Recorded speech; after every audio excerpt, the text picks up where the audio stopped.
And welcome to the M2 Podcast. I'm your host, Michael Ante. My co-host, Mr. J.K. Heath, Kyle Heath, the man, the myth, the legend. He's repping Blink-182 now for everybody that's watching the vid. I know you're excited for, dude, we're about like 4 weeks away until the show. A month from today, Mike. Are you kidding me, buddy? man? I'm going to be looking out for the tickets, but that's not why people join in. We're not a music podcast. We're a gaming podcast. So we talk about video games, pretty much, early releases, stuff like that, esports and personalities, gaming industry related news, and technology innovation. So without further ado, I like to do a quick little update, a status update. Kyle, have you played new games? Have you continued on the path of grinding? I don't even remember which last game you were playing. A Way Out. Come on, dude. That's it. That's it. It's A Way Out. I was like, I'm slipping on the name. You're here to help me, okay? Yeah. I think I'm trying to think. I don't want to lie. All right. I will say, I especially after watching like the showcases, everything, and getting like caught up to speed and all the news, I have like since downloaded probably like 8 or 9 games off Game Pass. I'm just gonna like go through and finally get to that list at some point. Let's go. I mean, yeah, gaming for me not so much. Of course, working on the content side, pushing the pod a little bit, and then and then also just kind of watching these showcases, dude. Watching a spoiler alert, watching a banger, so it's, Facts. It's just that's been really my week. I want to get back to A Way Out, but I mean, it's just a time thing, I guess, for not only just me, but the person I'm playing with, and so it's a little friction. It's definitely it's definitely hard to like organize with multiple people. I know you saw earlier in the Discord, like I want to be playing Wulong Dynasty, but I can't because my 2 friends are. One's over here like grinding Magic the Gathering. The other one's been playing Jedi Survivor. It's look, man, hard to organize. Look, I try to set you up. You know what I'm saying? Like I was like, you know what, dude? They like left you on red last time, so I'm like, you know what? I'll set them up. Let's see what happens. They'd be doing that to me, man. It didn't help, fortunately. Nah, he came in. He was just like, I've been playing golf. Like, okay, you're 55 years old now. Congratulations. Unreal, man. Just kidding. I need to get on golf, man. Yeah, dude. You know what I've been doing? I've been playing Zelda Breath of the Wild still. That's my guy. I don't know when I beat another Divine Beast. Did I tell you that? That happened. So, no. Yeah, so that happened. Must have been like Friday or Saturday or something. Actually, holy crap! Today's when. Yeah, I did it on Sunday. I played like all day Sunday and beat a Divine Beast. I beat the one at Goron or the Death Mountain. I don't even know what it's called, but it was pretty sick. And now I've gotten to like the sand area, the desert, and I'm trying to beat that one. But I decided I'm gonna hold off and try to get the Master Sword, and then go in and progress. So right now I'm just grinding shrines. I only need to get 8 more shrines, then I can pull out the sword. Technically, it might be 4. But I think you can switch around your stamina in that game. Because I put some, like, spirit orbs towards my stamina. So I think I heard it's like a transaction thing. You can take away stamina and then add hearts instead. And, like, evenly balance your stuff. I don't really know. But that's what I've been up to. Aside from watching these awesome showcases. True, yeah. Pretty good bangers, but yeah, I don't know. Hopefully I'll have more next week. I'm letting the people down, I feel like, Mike, it's like a weird thing when you're hosting a gaming podcast, And like you're not playing games. Yeah, like if you don't game, it's like I feel bad, but I do have a large list now, and it's one of those things like I just went through and just shotgun downloaded like a bunch of games that like I've been wanting to get to. So yeah, I mean, one of them is Astroneer, which I've been wanting to try because it seems like a very chill kind of like it definitely is. I played it for a little bit when it first came out. I think I put like a good handful of hours, but the problem with that game is you can't really get the full experience until you put in like over 20 hours until you get to like an actual like position in the game where it's worth your while, I guess. Like where you can kind of unlock everything in the game because there's a long intro process. I always felt like. I see. I mean, I will say that especially like I've been looking into like a new TV because birthday coming up, kind of like seeing what's out there, and like I want to upgrade the living room TV, and and I am more swayed now to go towards a Samsung since they offer like xCloud streaming, so I could just like I could literally cloud stream a game into a huge TV. Like that sounds really appealing to me.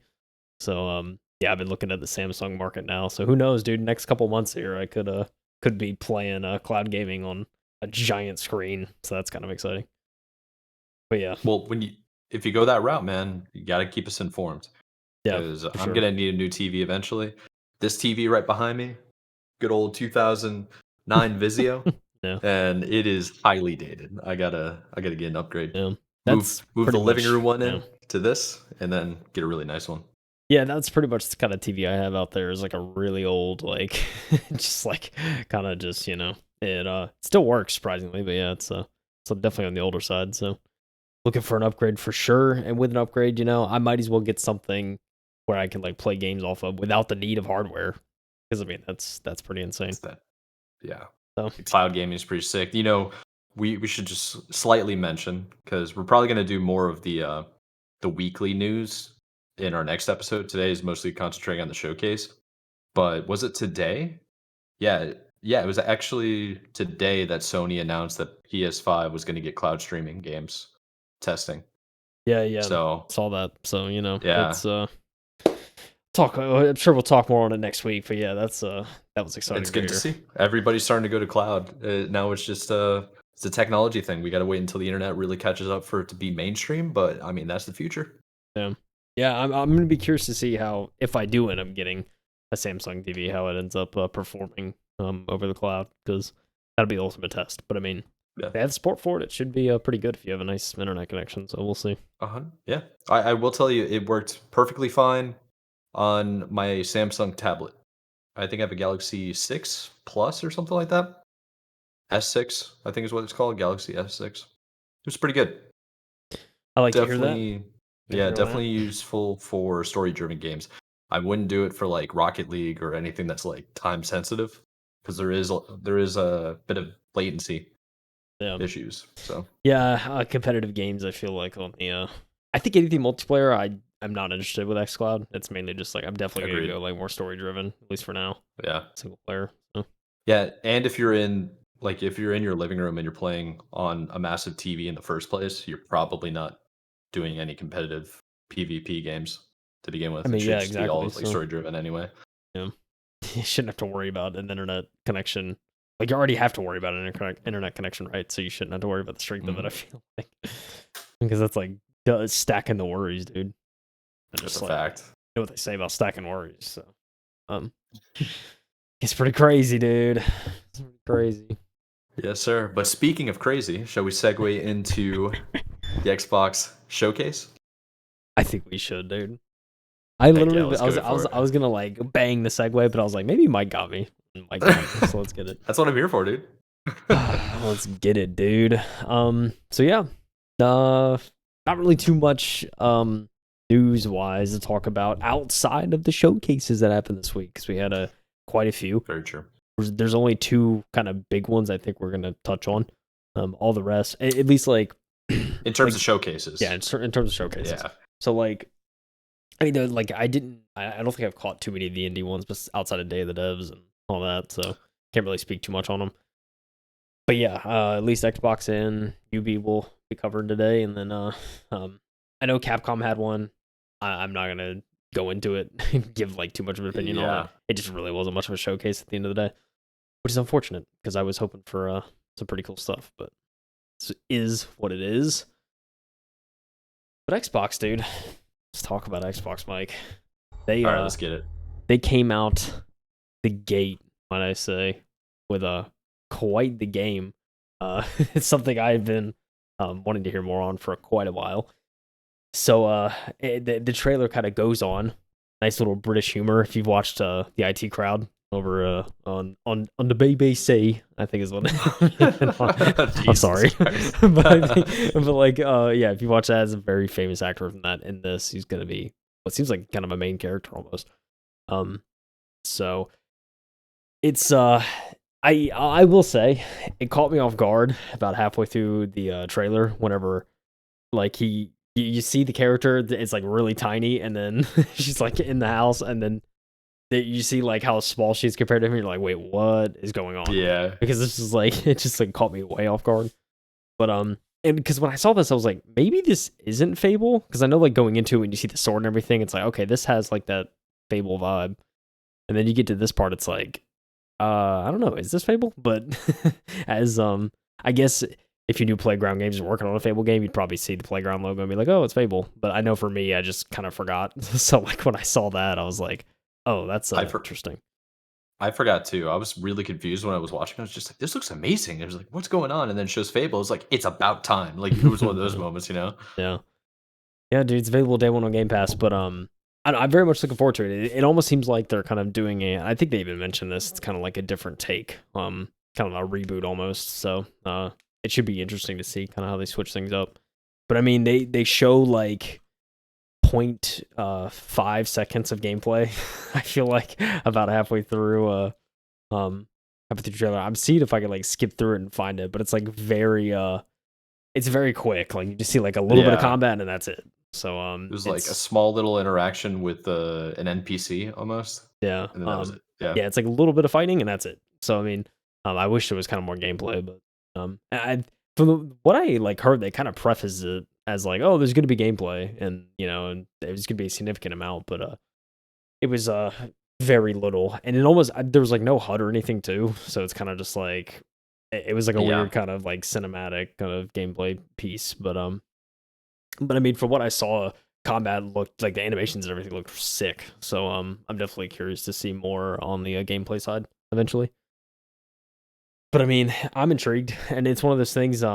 I never really got into the main Fables. Played a little bit of like Fable 3, maybe a little bit of Fable 2 as well, but I mean, not a whole lot. So I'm definitely interested in a kind of a different take, which just seems to be the way they're going with this one. So I don't know. Needless to say, very excited.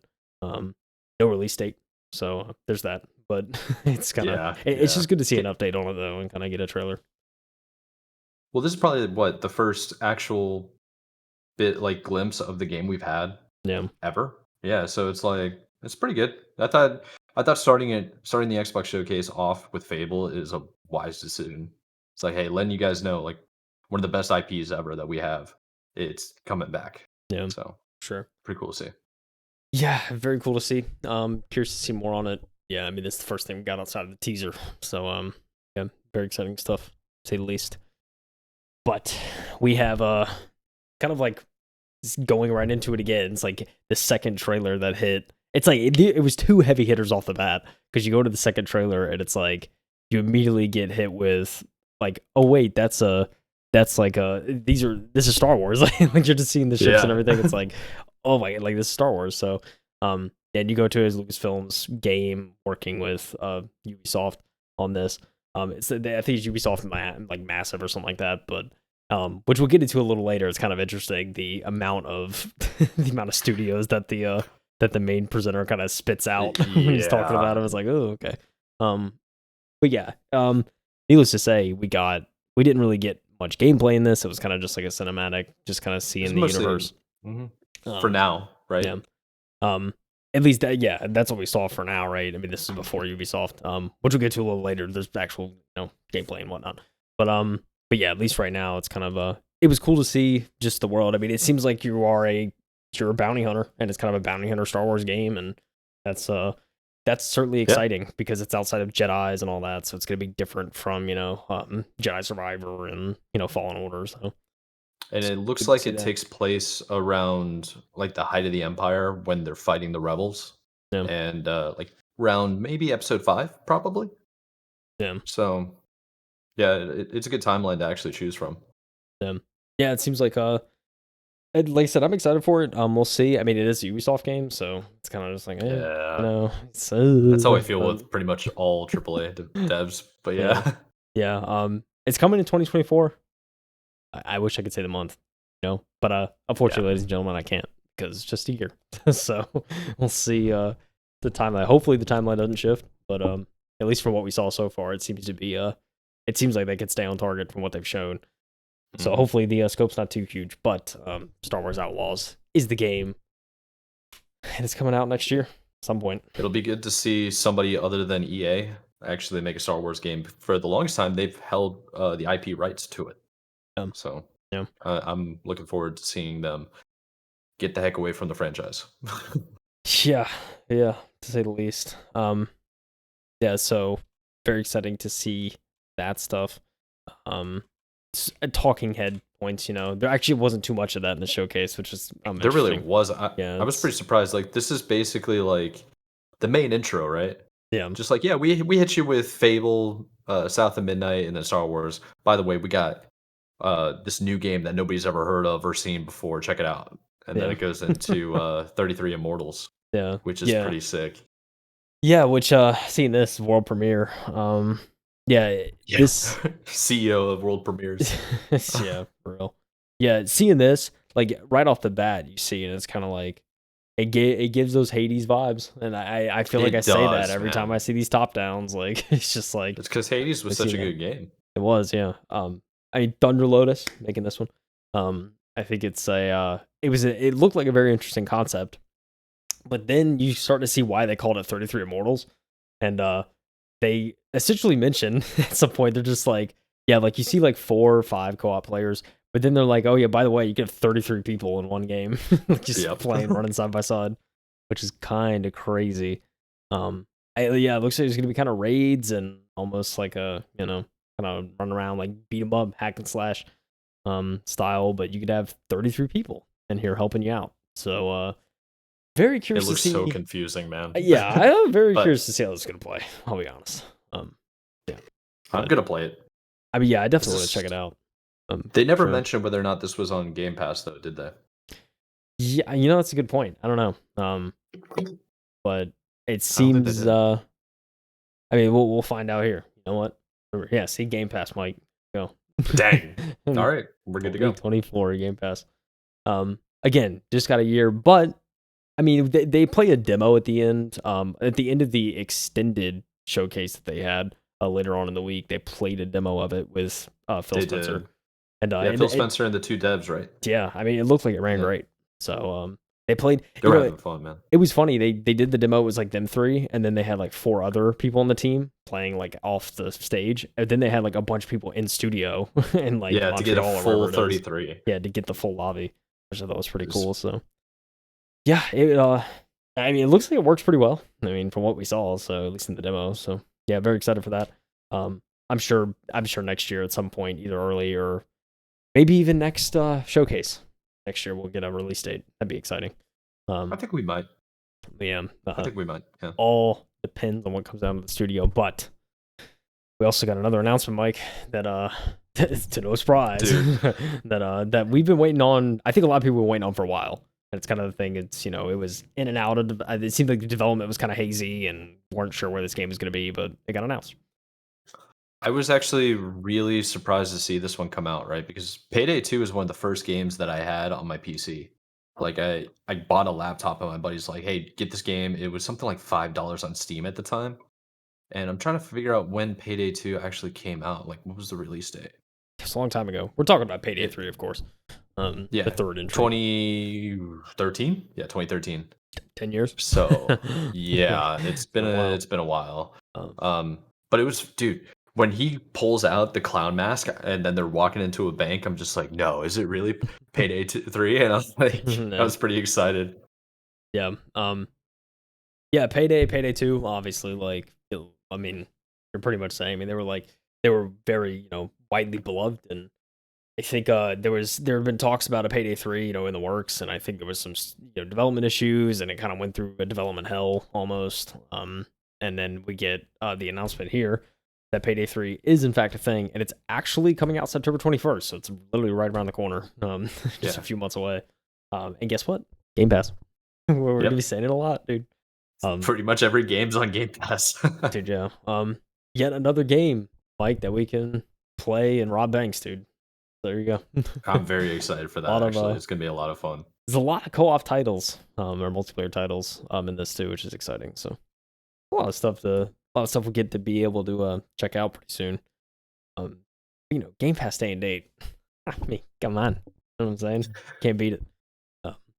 So yeah, very excited for that. We also, if you love Persona, which I know a lot of people do, Persona 3 reboot is going to be a thing. And that is, I mean, essentially, from what I heard, I don't know much about Persona, but from what I've heard, it's kind of like Persona 3 was one that was fairly beloved amongst the community, and they thought it was kind of like, I mean, I won't go as far to say, dare I compare to something like Final Fantasy 7 for Final Fantasy lovers who love, like Final Fantasy 7 was the one that got it the closest to right almost kind of thing. So like it's the one people always go back to. I feel like Persona 3 probably falls in that vein for the Persona series, but nevertheless, there's a reboot that is on the way. So if you loved Persona, Persona 3 Reload, not reboot, but Persona 3 Reload drops early 2024. No month. We do get, I like to think of it early. If they say early, that's like first half at least, right? I feel like it's got first 4.5 months technically. Yeah, I feel like it has to be. I don't want to sit here and say, because this is the thing. I feel like if it was like a Q1 2024 release, they'd probably just slap a February or March on there. But like the fact that they're saying early, it's probably going to be like a spring release. So agreed. Let's hope it doesn't get delayed. But I won't put that kind of karma into the world. Persona 3 Reload is on the way, ladies and gentlemen. The next one that it goes into, I'm actually pretty excited about. I didn't know much about this game, like, at all. It's one of those games that I saw a trailer for, like, a year or so ago, or, like, a teaser, and it had me interested, but then when you just forget about games, and it brings you back? It's like this from Obsidian, and this trailer, I'm just like, what the heck is this, dude? And this is, if I'm not mistaken, and I have the right timestamps, this is Avowed. It is right. Avowed. See, this is the thing about Avowed. This trailer, compared to what was originally teased, are very different. Like, this is because when I first saw it, like, I was like, I always make the joke when I see like a pier or something like that, and like these gauntlets, I'm like, oh, it's Assassin's Creed, because it just looks like that universe. But no, I mean, this is Avowed, and it's kind of Obsidian's next RPG, and they're it's very much kind of the I mean, it's just, we have to say it how we see it. I mean, it's kind of like an Elder Scrolls inspired RPG from Obsidian. Oh, yeah. Like, that's very much what it is. So, but yeah, I mean, a very different tone. Like, I seen this trailer. It's very much. It seems like it's very. It gives off more of like an Elder Scrolls type of RPG. I know, like the first trailer was very almost dark and kind of like sinister, and it kind of looked like it was in like maybe like a Dark Souls style of universe, even though it's first person, of course, but yeah, this had a little more fun and color, and just makes it look, I think, a little more appealing. That's not to say though, I think it would have been interesting to see a darker, first person RPG. So I'll be curious to see if they balance that at all in the final game. But nevertheless, dude, the combat and everything looks pretty fun. Bears look like they got mushrooms growing out of them. It's kind of crazy, dude. When I first saw it, I was just like, Flood? Like, because I'm a Halo nerd. But or like Last of Us, Spores. Yeah, right. It kind of does look like that, but yeah. But man, those animations, like right off the rip, look sick. Of like the first person point of view using magic, and it has like all the different mechanics and animations for the hand symbols. Dude, sick. Looks like Doctor Strange out here with the circle. Yes, yeah, perfect example, yeah. But yeah, Avowed coming 2024. Game Pass. This again was touched on a little bit in the extended showcase that they did, but it's from at least from one of the devs, they essentially said that kind of the open world of this, they very much compare it to the size that was Outer Worlds, almost, of kind of like you have these different zones and sectors and you can go there. It's a decent size, but it's not like, I don't think they try to make it too big kind of thing. So which I think is probably the best route, especially for an RPG in general. So yeah, I agree with that. Very very much curious to see how it'll turn out. Yeah, comparing yourself to Outer Worlds is not a bad idea. Yeah. So yeah, if I'm not mistaken, Outer Worlds is Obsidian, right? I'm trying to remember. I will find out. Gosh, I feel like it was Obsidian. I don't want to sit here and speak in absolutes, but it is. Yeah. So that's it makes sense why they said that, because it's kind of like they're kind of probably modeling that a lot off other previous RPG. Which Outer Worlds is a game I re-downloaded because I didn't finish it, Mike. I got like 25 hours in, didn't finish it. So one of my buddies, he's like not even like he's kind of a gamer. He mostly played COD for like the longest time. He's been busy, and I got him on Outer Worlds. I told him I was like, dude, this game looks phenomenal. You need to check it out. I was playing a little bit on the PC and it looks phenomenal, right? And he's over here and he's like, all right, I'll download it. He's on the PS5 and he's like, this is amazing. And I hadn't talked to him for like a week or two, and I came back and he's just like, dude, I'm so far in this game now. And he's like talking about the story and he's thanking me for the recommendation. I'm over here just like, maybe I should have kept up with it, dude. I got distracted. I mean, yeah, the thing about the thing about Outer Worlds is it's definitely like if you enjoy RPGs, you'll enjoy it.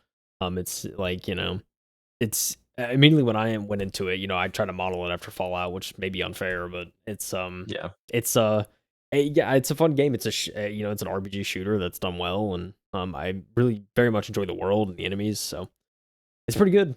Yeah, the entire enjoy it. premise of the world is really sick. Yeah, But it really is. this game this next trailer, this next game is Sea of Thieves: The Legend of Monkey Island. Did it throw you off when they started showing the trailer? When it showed George, they showed George Lucas. So I saw Rare, and then I saw George Lucas, and I'm like, are they making like a cartoonish version of Star Wars? That's the thing, yeah, because you see Lucasfilms and it's like Lucasfilm Games. You're like, wait a minute, what is this, like a Star Wars thing? What's going on? Yeah, no, felt the same way. And then said Deep in the Sea of Thieves. You're like, it's a Sea of Thieves expansion. Wait, Star Wars Sea of Thieves? And then you start like thinking, I was so excited. And then you're like, oh wait, Lucasfilm Games also worked on Monkey Island. So that's it's literally a match made in heaven. Sea of Thieves and Monkey Island. Perfect. That's Fire Games Island. Like it's it works out pretty perfectly. So this is pretty another crossover coming to Sea of Thieves. And also a sidebar. I think I had heard somewhere that the original creator of Monkey Island had no idea that they were doing this until the trailer dropped. So take that for what you will. I don't know. I don't know if he's gonna be happy about it, but nevertheless, it seems it seems like they did. It seems like they're doing it justice. I would hope that Rare wouldn't just like completely annihilate the story or anything. But I wouldn't think so. But it'd probably be nice to let the creator know. Yeah, at the very least, get them involved. But yeah, it seems like a whole quest line, and yeah, it's a brand new original story. And guess what? My kid comes out in a month's time at the as we record this. Yeah, this DLC is gonna be sick. Dude, a week before my birthday, might I add. You know what I'm saying? We need to get on there and start playing pretty it. Good. I'll tell you right now. Pretty good birthday present if we started playing some these. I'm down. Yeah. Say no more. I'll put the captain hat on again and start streaming. Like I did last time we played. Oh man, it's good. But yeah, no. I very much enjoyed our last kind of Sea of Thieves DLC run last year, so I'm ready to run it back. And Monkey Island, is there a better crossover, Mike, for Sea of Thieves? Not that I can think of. Maybe Assassin's Creed Black Flag, but I mean, hey. But that's already a pirate game, so whatever. Yeah.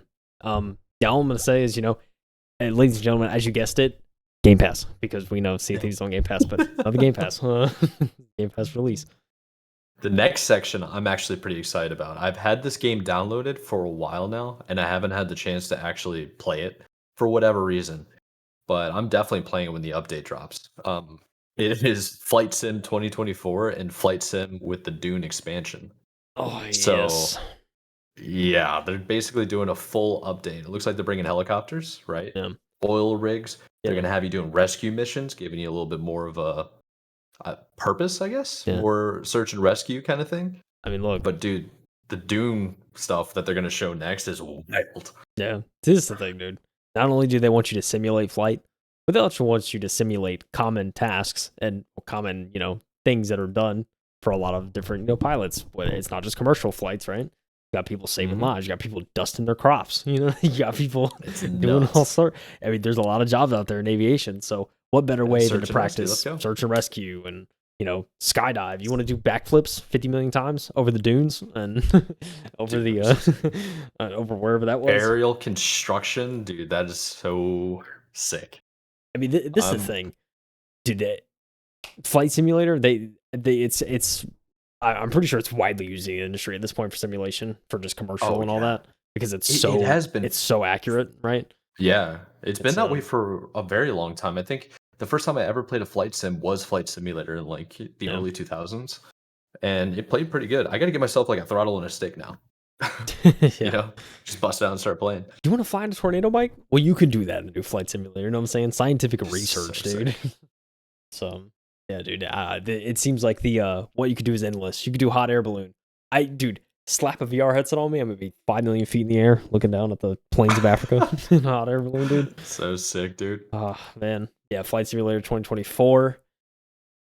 Game Pass. That's all I'm gonna say. It's on Game Pass. Let's go. If you want to see in real time how long it takes to fly from Charlotte, North Carolina to Los Angeles, LAX, you can see that real time, right? Like if you wanted to do that, you could simulate these flights and it will take you the exact 1-to-1 time that it would take a normal pilot. So you'll be there. You know, you could simulate what a full flight's like. It's pretty sick. But now you can do so much more in Flight Simulator, the next one. So excited to see that come out. It's going to be a banger. It's going to be awesome for anyone that wants to get into anything aviation, I feel. So definitely worth checking out. But speaking of legendary IPs that have been in the making for a while, we move on to Hellblade 2, right? Hellblade 2. This thing looks so sick. Senua's Saga. Oh, man. Again, another game from Ninja Theory. Been in the works for years at this point. The last trailer, they show a snippet of it. Dude, what is that? You know what I'm saying? Like a giant man is just crawling trying to get you. It's pretty insane. But even more insane is it's just the level of detail that's shown off in the next piece that we get in this game. Not only from a visual standpoint, from an audio standpoint. Gameplay. I mean, yeah, it was top notch, top to bottom, and they again they go into a little more detail in the extended showcase, talking about the development process. In fact, they like record, they kind of show like a little bit of the filming and everything, so you get to see kind of what they do in studio. They went from the first game with such a small team. They recorded a lot of like the animations and everything, and a lot of the mocap and like their, I don't even know, it was like their basement or something. It was like in their front office, like in a little section. But now, obviously, the first game is such a hit, they were able to expand out and make a dedicated recording studio for all that. So, I mean, this is the thing. Just hearing that and seeing how long it's taking them, and I can see they're taking their time with it. It's gonna be a good game, and so I'm really excited for what's gonna come. Did you ever play Tomb Raider? Any of the most recent ones? A little bit, because a lot, but the way they're presenting the game is very similar to how Tomb Raider plays out. It's like third person point of view, going through like very like cavernous kind of thing right now, and the detail that's like it's so good the way it looks. Yeah, very exciting. Yeah, the detail is pretty insane. Audio standpoint, I mean, the whole thing of kind of, I think the first game was very much centered around like, you know, the importance of mental health kind of was like the main theme, right? And like, you know, well, how serious it can actually get, you know, with mental health. So certainly expanding on that a lot more, but also just seeing more of Senua's story, I think is kind of the main thing here. So, I mean, dude, but the resources they got, I feel like, you know, at least presentation wise, this game's gonna look really good at the very least. So, yeah, I mean, very excited to see how it plays, and we get a nice little extended gameplay segment. 2024 is the date, and guess what? Game Pass. Like it's just it's everywhere. Game Pass. Yeah, dude, day and date. What else can we say, Mike? You know, what else, dude? I mean, there's gonna be so many of those. Now, this game, I'm very curious what it's even about because it doesn't really say, right? Yeah. It's like a Dragon Infinite Wealth. Is that what it's called? Like a Dragon. Yep. Like a Dragon. And it's just this guy waking up nude on the beach. Yeah. You know what, dude? Chat. I will shield the eyes for you. I'm gonna hide the screen for a little bit because you know it's bare ass. Oh. There's no other way to say it. It's just it is what it is, dude. Bare booty. But yeah, it's the main character from Like a Dragon. He wakes up nude on a beach. Don't know where it is, but he's kind of just in very Austin Powers style. They block the privates, you know, and in very creative ways. Until eventually they're like, dude, you're naked, or like someone says it, and he's like, oh my god, he's like freaking out. Yeah, it's very it's just it was a very funny presentation, and it gives off the Like a Dragon vibes, because that's what Like a Dragon is. It's very off the wall and crazy. So, Oh wait, look at this. It's from the series formerly known as Yakuza, yeah, which I know yeah, Yakuza. So yeah, now it's clicking in my head. yeah. It makes more sense now, right? It makes way more sense. Yeah. But yeah, again, early 2024. That's probably I'm not sure if it's the next entry in the series or if it's like a spinoff, but I mean the main character's there, so I don't know. But yeah. What do we move on to after How this, Mike? You know? well, how excited were you when you saw Bethesda and then you saw basically one of those like stereotypical commercials in the anime and like then you see the final logo because I know you're a big Fallout fan, are you Mhm. not? I mean, I am. Am I gonna sit here and lie and say that 76 didn't tarnish that turd a little bit? You know? Hey, speaking of 76, this is going to be a little bit of an expansion for you. Yeah, it certainly is. It's like, look, Fallout 76. I think one day I'll probably dive back in and try it again. I know when I tried to play it again after they added PCs and like characters and stuff like that, I couldn't. I just wasn't hooked. Like I played it for a few hours and I was just like, I can't. I just couldn't get into it. So who knows? I mean, they have like the pit and stuff now, which is kind of cool. So you go back to the pit, which is from Fallout 3, and there's some stuff like that kind of going back to other pieces, which is probably nice. And maybe worth checking out. But yeah, they have a little bit of a trailer here for Atlantic City. So Atlantic City is going to be the next like main DLC that's coming out. Very curious to see how they do that. I'd be cool. Seeing a post-apocalyptic Atlantic City in the Fallout universe, always exciting. So Yeah, that would be pretty sick. it's one of those things, maybe at that point, check it out, dude. I don't know, why not? But yeah, I mean, seeing the Fallout stuff at the start of the trailer is kind of like my thing was immediately like, oh, it's probably 76, and I kind of just I watched it, I You tuned enjoyed it, out? but it's just like I knew it was 76 probably, so I'm just like, like Dang, wish it was it's something that else, bad. but That's yeah, tough. it's just doesn't hit as hard as it used to, unfortunately. Well, how about them like switching topics and then going into this? I think it was never before seen footage that said world premiere of a game from Capcom. It's going to be Yeah, on Game Pass. It's called Path of the Goddess. yeah, it's Dude, what is going on? I don't know. Seeing this trailer was definitely interesting. I mean, seeing the Capcom logo, exciting for me. I think for a lot of reasons. But yeah, seeing this and seeing the trailer, it's kind of like, I don't know what's going on here. But I mean, seeing what this Ninja Gaiden looking guy is doing. You know what I'm saying? Like, gets me intrigued, to say the least. Yeah, there's a lot going on. A lot of martial arts. Definitely looking like it's inspired from Japanese culture, ancient feudal Japan, probably, Yeah, probably. Yeah. but mixed with like crazy hellish monsters. I'm gonna be It's fighting kind of off cool. those monsters, dude. That's all I'm saying. They ain't touching this. Ain't touching this blade. Combat looks cool. Seeing all the Dude, the everything. y- yeah, like the I don't know what to call it. Choreography, kind of like the way the martial arts works when he's fighting just looks so nice. Yeah, it Looks does. Yeah, smooth and like actually kind of like real moves, you know? yeah, yeah. It's yeah. The combat looks great. Game Pass, by the way. But yeah, it's Path of the Goddess. I think there was a word before it too. I'm gonna be honest, I forgot like what they had mentioned, but it's like I think it's something Path of the Goddess. Um, oh, it looks pretty sick though. Combat looks great. It's another ninja game. So I like that kind of stuff. Mhm. Nice little sword fighter. Yeah, and then we get on to probably Mike's favorite section, I'm sure, of Dude, pretty much this is most of the where showcases.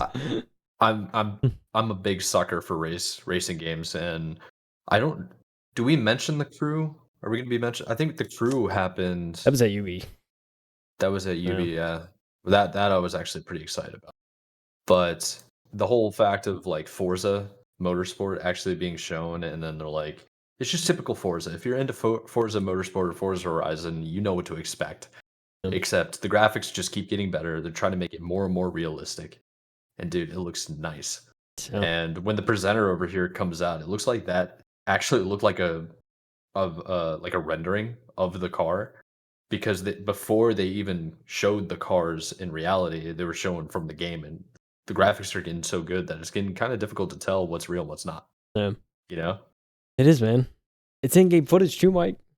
It don't It's so lie. sick. It don't lie. You know what I'm saying? Yeah, it looks pretty sick. But yeah, it's Forza Motorsport. I'm not like major on racing games, but I can appreciate the level of detail these games have now.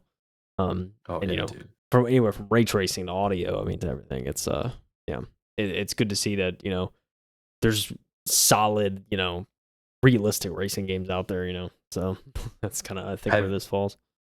Personal question for you, man. Have you ever sat in a racing chair with headphones on and like felt the resistance of the simulator and played one of these games before? Like iRacing or Yeah. Forza or Gran Turismo? No, I would say the closest I've gotten is like Darkade. Sorry, to like resistance and Gotcha. stuff like that. So Yeah. yeah, Dude, I'd be you gotta I'd get one very much yourself. want to try that. Like an Dude, iRacing. So it's wild. It's so cool. Once you do it, like for the first time, after that you're hooked. Absolutely hooked. So yeah, I'd very much love to try that. Something like that. Yeah. Guess what, Mike? Game Pass. Just gonna say, Yep, dude. Game Pass. Of course, it's like one of the last few Xbox IPs that are just always crushing it. It seems. Yeah. Xbox game studios don't mess up. Yeah, dude. With this game.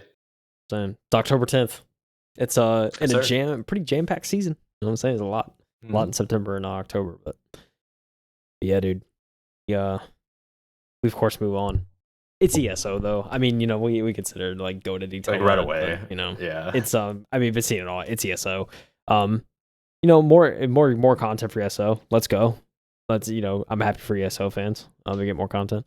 Still a decent amount of people that play the game, so that's ready to fight dragons, dude. Because if you are, dude, ESO content. Pretty sick.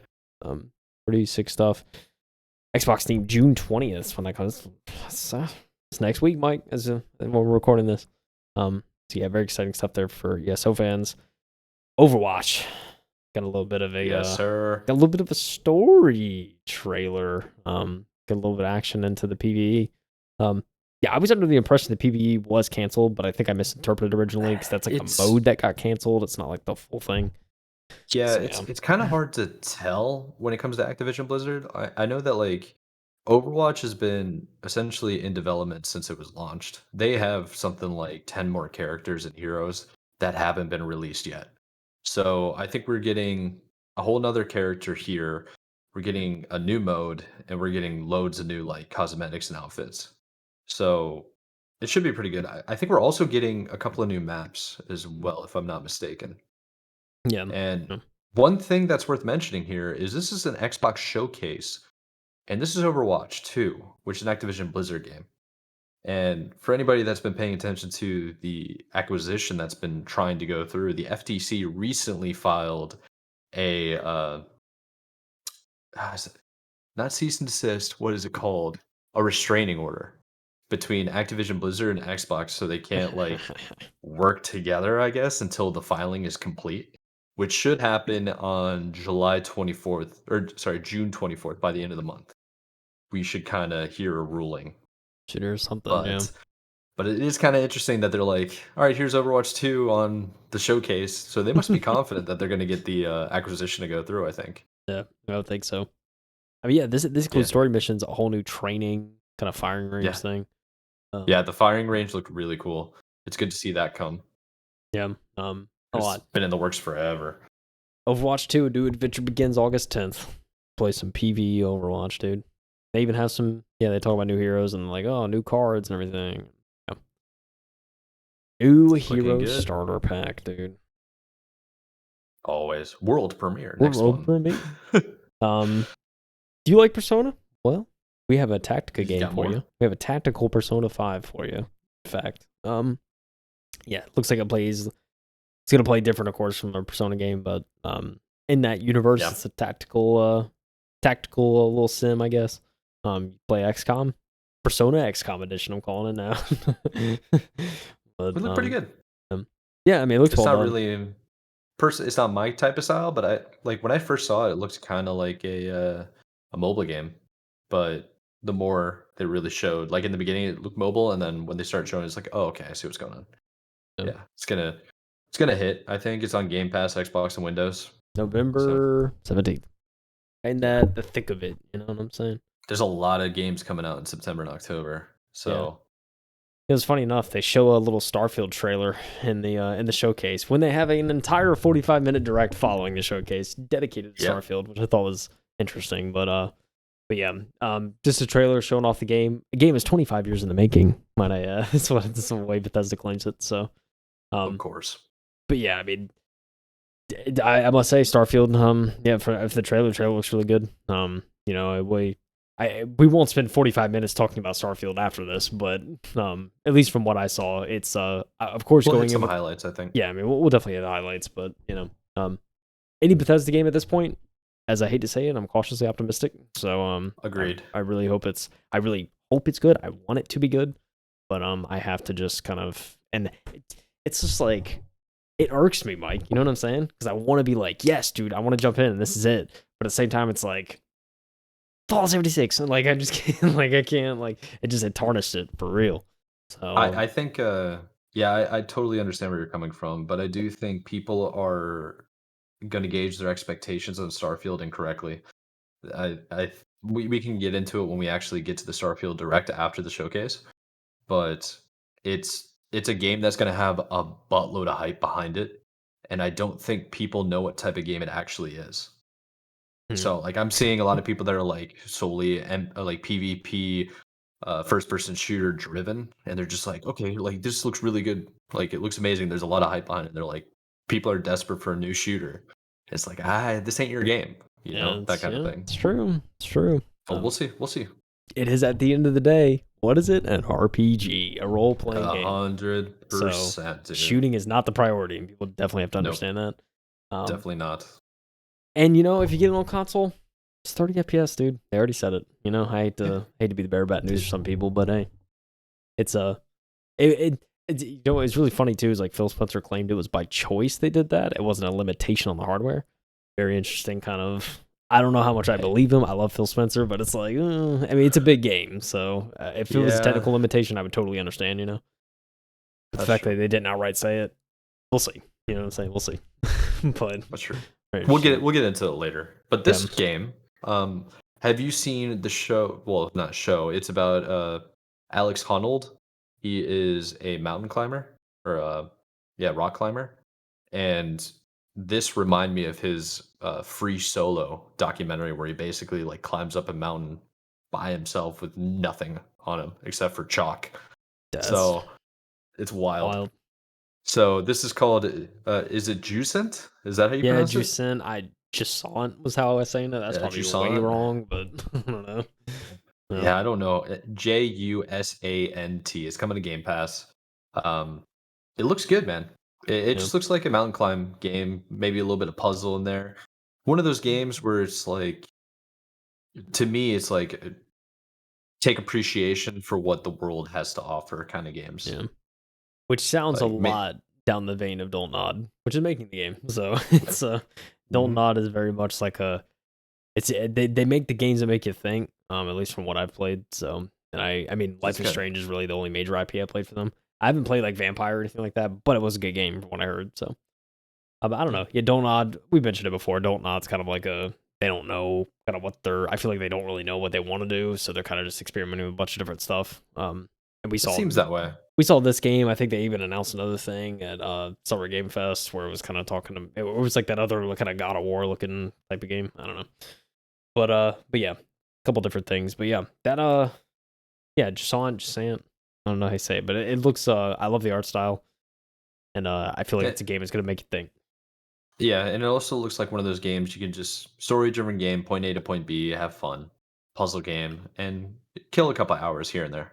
Yeah, Not like high intensity. You got to be engulfed in it. yeah. Like looks it looks kind of nice. This game, this next game that they just come straight to. I think we were sharing for people that are listening to. We were sharing like a group Word doc to each other, and we were like messaging about the games as they were coming up as we were taking a list of like what games were what.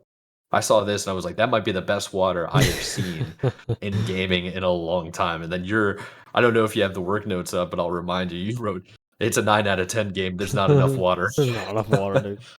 Yeah, Yeah, but I see this game. Dude. Yeah, it looks great. I mean, I see this game, and it gave me like, I don't know why, it gave me like Escape from Tarkov kind of vibes with like the perspective and everything.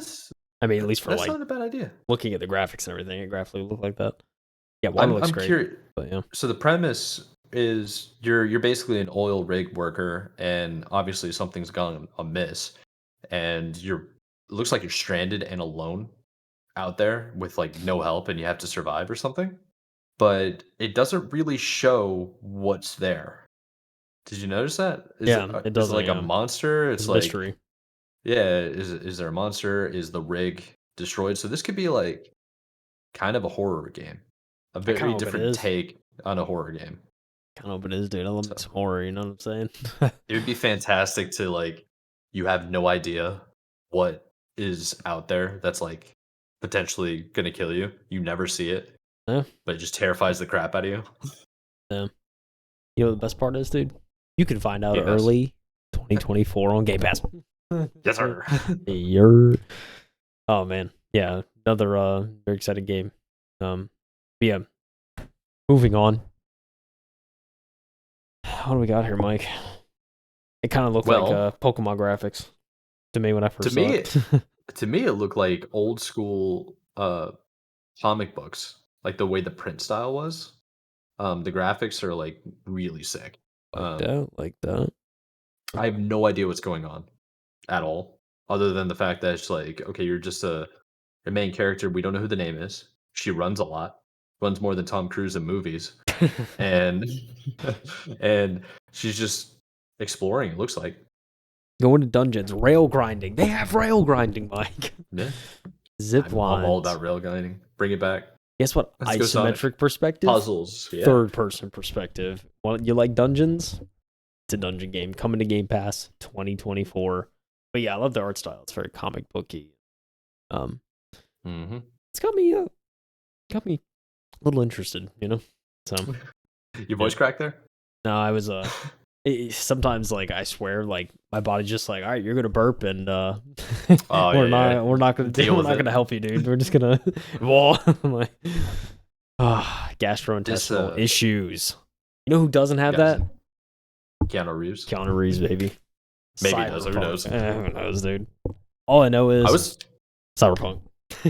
I was pretty excited about this one. So Cyberpunk Phantom Liberty DLC is finally coming out. You knew it was supposed to come out like last year. So now we're finally getting the premiere of it. Keanu Reeves is back at Johnny Silverhand's. You gotta love the guy. He's talking the town now. And his partner in crime, a new DLC character, a new expansion to the story, is Idris Elba's character, which is super sick to see. As you can tell, you're still V. You're still struggling with basically Johnny Silverhand in your head about to blow you up, melt your soul. But it's looking good. And if you've been playing Cyberpunk, or if you haven't played Cyberpunk in a while, this is definitely gonna be something that will bring you back, I think. Yeah, for sure. From what I've heard, there's been a lot of people in the industry, especially people that actually went to Summer Games Fest, that got a chance to play an hour of this. And I've heard nothing but good feedback so far. That's great. And they need a win. Especially like Idris Elba's character. People have got to interact with his character a little bit. And they said his character is very well done. It doesn't feel like phoned in or like half-assed.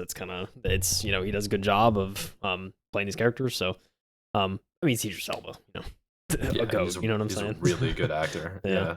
But yeah, it's really exciting. And on top of that, they don't really mention in the showcase, but not only is this new DLC and like an expansion to the main game, but it's it takes a lot of, I guess, there's a lot of base game improvements too. And from what I've heard, this kind of offers different endings as well. Like it's very much woven in. Good. It's very much like woven into the story because you're kind of trying to save yourself kind of thing and not die. So it seems like there's going to be a strong incorporation to the main story. And but yeah, I mean, not only is it DLC, but it is a lot of improvements to the base game, which could they have done that for free? I mean, sure. I mean, keep in mind this is behind a $29.99 price tag, so I mean it's $30 to get the DLC. That's true. You can kind of interpret that how you will, but am I going to get this? I love Cyberpunk, so yeah, I'm probably going to end up getting it. I definitely want to check it out. it's basically lit like a fire under me again, and I'm like, Yeah. oh crap, I really got to catch up.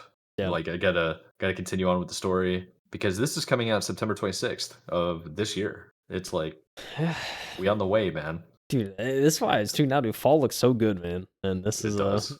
this is one of the first things I'll be checking out.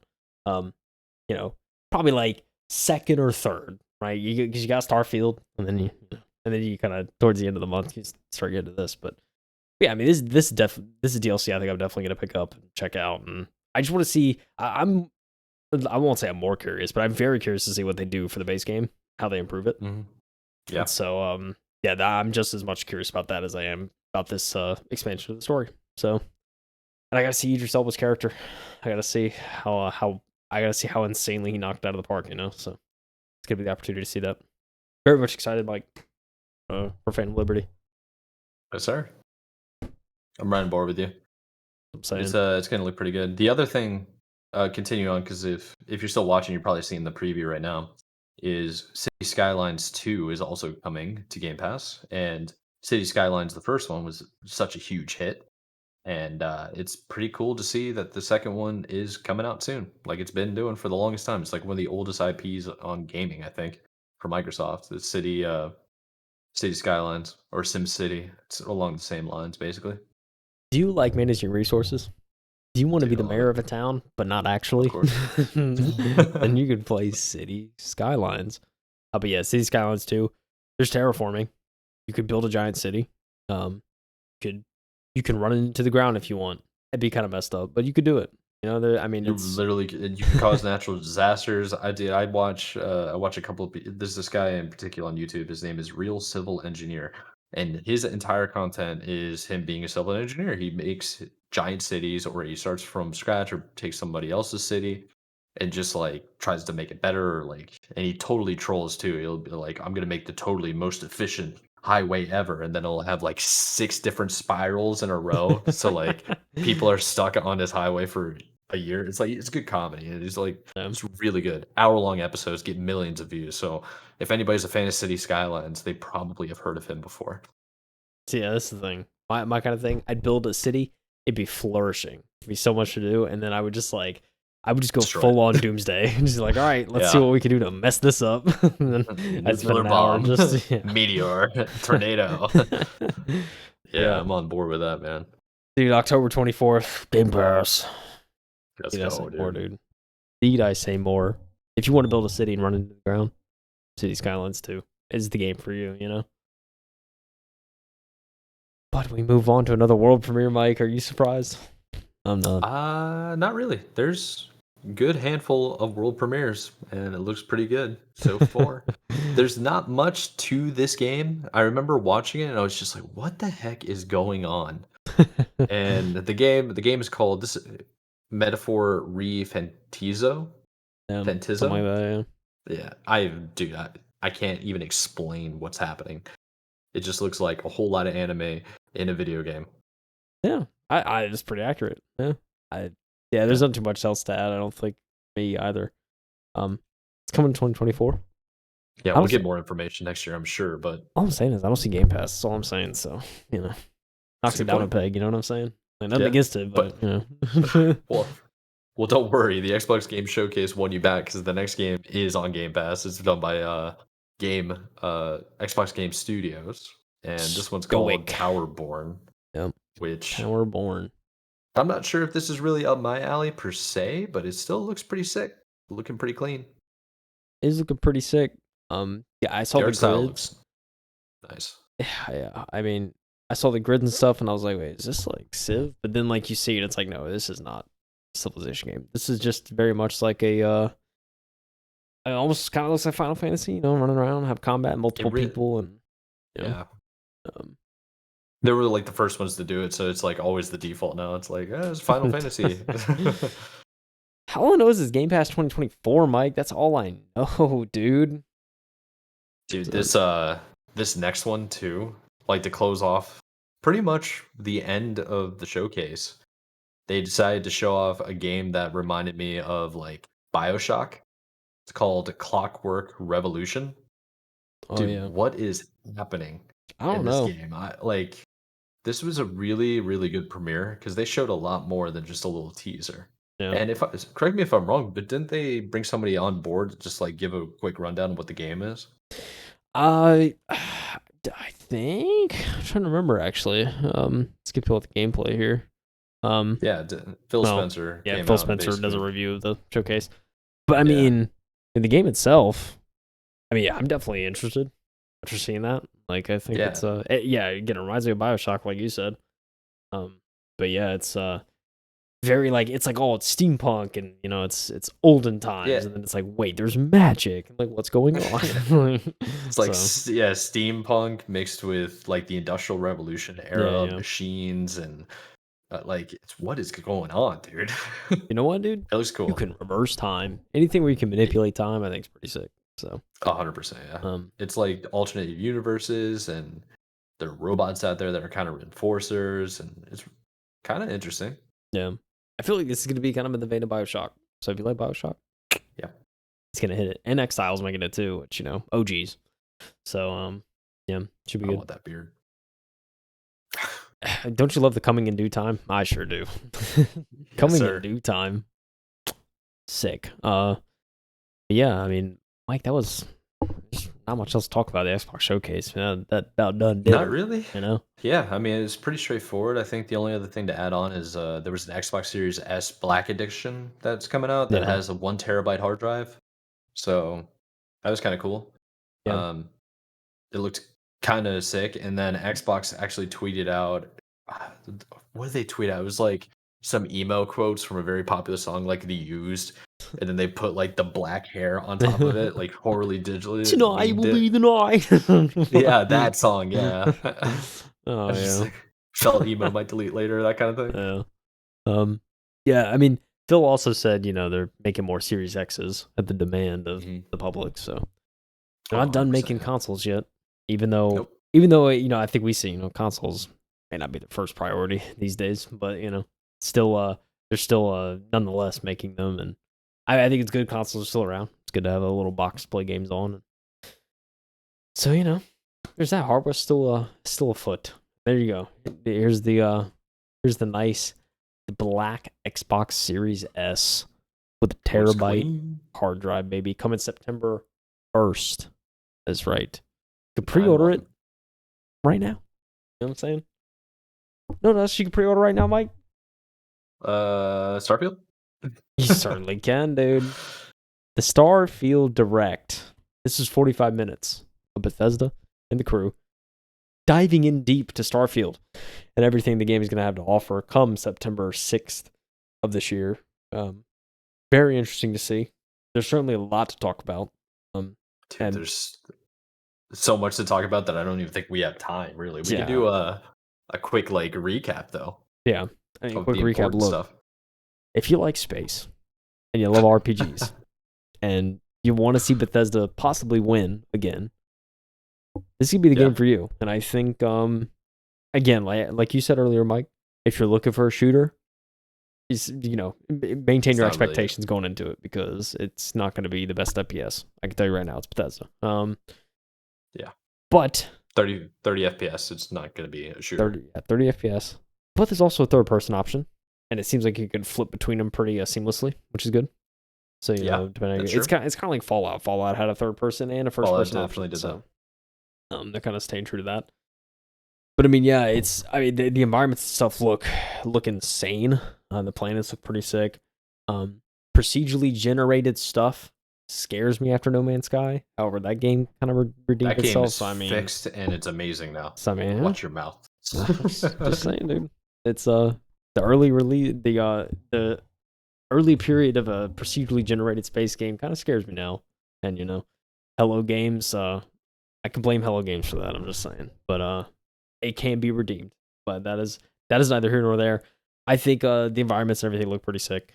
The monsters and everything you run into, and the different I mean, there's a huge like resource system in this, and The economy as well. yeah, I mean you could build a ship and you can literally build a giant transformer if you want, just fly that around. Like that's pretty sick. The amount of customization you have. Yeah, it's gonna be interesting to see all of that, and I think just seeing the kind of main hub that they showed, where I guess much of the story will take place, or probably major parts of the story will take place, was interesting seeing that, and a couple different characters, and it seems like a Bethesda RPG. You can either go down the main story, do that track, or you could just get lost in the thousands upon thousands of different planets you'll visit and the different environments and weather and people. I mean, they mentioned if you two people go to the same planet, it's going to be different in some way. It's not going to be the exact same. So I mean, it should be really interesting to see how. I'm very curious to see how all that like stuff is going to work in terms of like the generation of worlds and everything. So, but yeah, I mean, overall, I mean, there's not. I mean, like I said, we can go into detail all night about this, but I think overall, it's Bethesda's next big RPG. I highly recommend if you're at all curious to go and watch the full direct because it is 45 minutes. It's very actually detailed. Yeah, it's very detailed. We have like for example, we basically have over 50 notes that we were going to talk about, but it's like holy crap, we needed to devote an entire episode strictly to this game if we're going to try to cover it. There's just so much information from this direct. It's definitely worth checking out. Yeah. Who knows? May get to it one day, but at the same time, there's always news to be told. So maybe it's not. It's a fact. maybe we won't get to it, but it's. But yeah, I there's a lot of points. I will say that when I was watching the full direct, there's for anybody that plays space simulators in general, this is as if No Man's Sky had like really intense, really good, realistic graphics. And also, if you know anything about Star Citizen, that game is mostly an always online type of game. But the level exploration is similar to what Starfield's trying to achieve and the realism of your ships. Like you can basically upgrade and like customize and build your own ships. And it's pretty intense. Like it's a survivor RPG and you come across like ET looking dinosaurs. It's like it's wild. There's a lot of promise with this game, but because it's Bethesda, I'd be cautiously optimistic. There's no Yeah. way I'll be honest with you. There's no way I'm pre-ordering this game. Yeah. Zero shot. I'm gonna wait until it comes out and then see the reviews and see if it's broken or not. It's Bethesda, so it's gonna be playable, but it's gonna be buggy. I guarantee that. Yeah. Yeah. I was gonna call you out, but you pretty much did. What do you mean? This man predicted his prediction. Game's gonna be broken on day one, but we'll see. Yeah. We'll see. I hope this is the first Bethesda release that isn't a complete buggy mess on day one. But it's Bethesda, man. I just it hurts. Dude, okay, let's just real quick. What they talk about right in the beginning is there's over 1,000 worlds. You can visit the moons. They have some type of next gen lighting model, and there's an environmental like weather effects and animation to the to procedural like AI um procedural generated, isn't that the phrase? Yeah, AI procedural generated. Yeah. Yes, and animal simulations for that. And there's third and first person, 30 frames per second, and the UI looks nuts. Plus, you got companions. It's like, dude, they're like everything that Star Citizen ever promised, except for the multiplayer, is what Star Direct is trying, or not Star Direct, Starfield is trying to do. And that's a huge task. So, huge feat, dude. yeah, I hope they have been working on this for 25 years.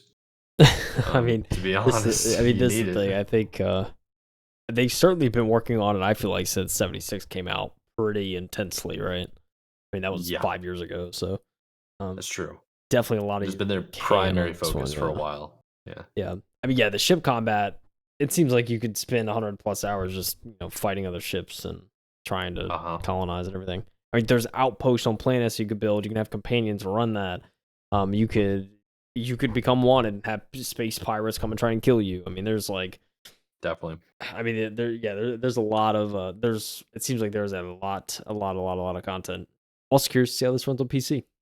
Can I get above 30 frames on PC? I don't know, Mike. We'll find out. How much money you got? I don't know. But the one thing that people, at least my friends that didn't know anything about Starfield, like this is the first time ever seeing it. They kept asking, just like, is it multiplayer? Is it multiplayer? Is there first person shooter? Like blah blah blah, this other stuff. And it's like, nope, it is single player driven only, like space exploration role playing game. Like that's just what it is. Now it's Bethesda, so they can mod it. Maybe you can like break the code, try to get in there, but come on, man. Yeah. Not really. Yeah, I mean, there's creation engine and everything, and people mod for it, and Yeah. but yeah, at the end of the day, these are single player experiences. There's like no way to add multiplayer to it. They have no desire to. And when they tried to add multiplayer to one of their RPGs, do I have to say what happened next? You know, it's yeah. yeah, Bye. it's a little rough, but I mean, I don't know. Nevertheless, I'm I'm interested in Starfield after this, so I'm very much curious to see where this game's going to go. I will say, I mean, obviously, I'm not gonna get something like this, but they do have a collector's edition that comes with a pretty sick watch that's like modeled after the one in game. That's supposed to be fully functional and everything, along with like a cool little like case and everything. So there is a collector's edition. There's a digital premium edition for $100. If you get any of the higher editions other than standard, it gives you 5 days early access. I know some people will probably like, come on, man, like why? Like why are we like trapping that behind premium editions? But it's there. It's there, dude. I mean, this is available day one on Game Pass. From what I've seen too, I haven't actually confirmed this, but I saw apparently you can upgrade to the premium edition for like $30 if you have Game Pass or something like that. So you could still take advantage of the perks and everything. So there's a way to do that. We'll see. I'm gonna see if there's anything else. Yeah, like I don't plan to pre-order. I'm gonna see if there's anything else like that they'll show between now and release, and then obviously I'm sure they're gonna send out. I would hope they send out early review copies, and then we can get reviews before the game drops. Even on like the premium 5-day early window. So I'll be looking out in August for reviews, and then depending on how that goes, yeah, I very much want to. I want the game to be good. I'll say it. So it's and there's certainly a lot here. So I don't know. I love Bethesda. At the end of the day, like I'll always be interested in their games, even though even though 76 what it was, but yeah, dude. Overall, It looks like they're taking their studio in the right direction. There's a lot of hype built around this. They have Xbox's full support, and I mean, to be honest, the game looks phenomenal. But all Bethesda games look phenomenal in the preview section. So this is definitely one of those take with a grain of salt. Cautiously optimistic. Probably wait to pre-order or buy. But if you do buy and they achieve everything they promised, this game is going to be probably one of the best ever games. Has the potential, I think. Everything they're promising, at least. Certainly does. Did you see that shooting, Mike? Did you see that? Sick. Like they're just flying in there. You get a jetpack, dude. You get a jetpack mod. Yeah. Yes, sir. Yeah, so what do you say we very cool stuff. What do you we're cooking on the time. How about we jump into Ubisoft? One step ahead of you, Mike. Oh, you're already there. Look at that. I turn over and it's like this man's about to hit play. Yeah, Ubisoft. We're definitely not going to spend as much time on this showcase just because there really wasn't as much to talk about. I feel like with the showcase. Not really. No, there was we'll get to it basically. Yeah. Go ahead. Yeah, I mean the first thing they show though is an Avatar game. It is the Avatar, James Cameron's Avatar. Frontiers of the Pandora. Yeah, Frontiers of the Pandora. 2-player co-op too. Yeah, 2-player co-op, which I was like, yeah, that's pretty sick. A lot of people are immediately pointing. This kind of looks like a Far Cry Avatar game, so it's sort of that same kind of vein. does. Yeah. So, that's kind of where my expectation is with it in terms of that. Like, and the Far Cry games are great. So I mean, it certainly has potential. I think the co-op aspect very intriguing. Grab a buddy of mine, and we'll be playing Avatar. You know what I'm saying? So, yes, sir. that's they spent a little bit of time on this. They showed a lot of gameplay. Yeah, I was pretty surprised because this is pretty much the most amount of like we always knew that Avatar they were making a game, and I thought it was going to be very similar to just like one of those one-off video games kind of thing, where it's just like, okay, you saw the movie Avatar. It's like, okay, now just go play the game, and it just follows the same storyline.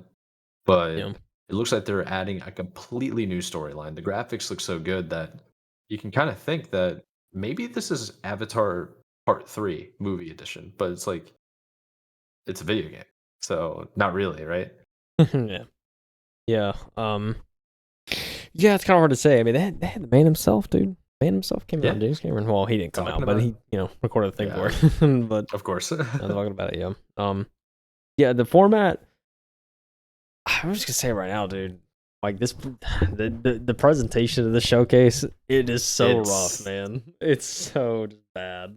Like, it could definitely be, but I don't think it's as bad as you make it seem right now. I think it's clearly a step down from everything else we saw since Summer Games I mean, Fest. it's just a step down from Ubisoft's showcases in the past in general. Like, yeah, that's true. This is the thing, Mike. I was trying to be optimistic. No, listen.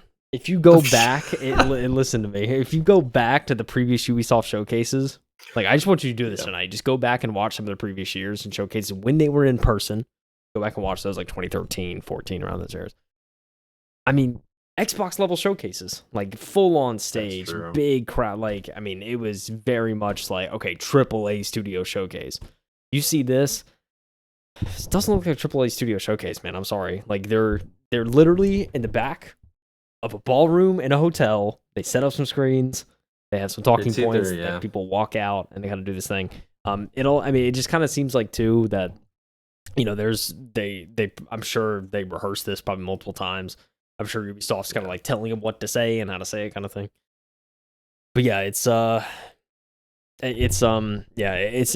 presentation wise, it's not Ubisoft's best, clearly, and I think that shows. But that doesn't take away from the games that were shown. I think the games are fantastic. But yeah, just wish the presentation was better because there's definitely more to be desired there.